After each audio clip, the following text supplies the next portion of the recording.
নমস্কার, আমি দোলা। সামনেই আসছে আমাদের দোল পূর্ণিমা।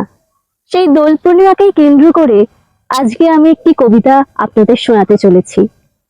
কবিতাটির নাম হচ্ছে দোল শান্তিনিকেতন। লেখক হচ্ছেন জয় গোস্বামী। বকুল শাখা, পারুল শাখা, তাকাও কেন আমার দিকে? মিথ্যে জীবন কাটলো আমার, ছাই লিখে আর ভস্য লিখে। কি করে আজ আবির দেব তোমাদের ওই বান্ধবীকে?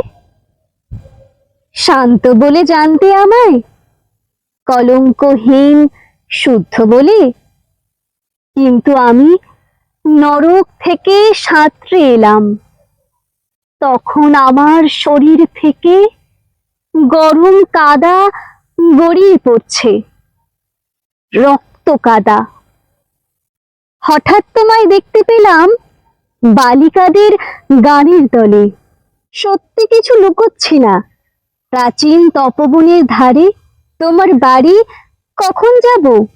ঘুম পাচ্ছে, বলো কখন মুখ রাখবো তোমার কোলে? বারণ করবে?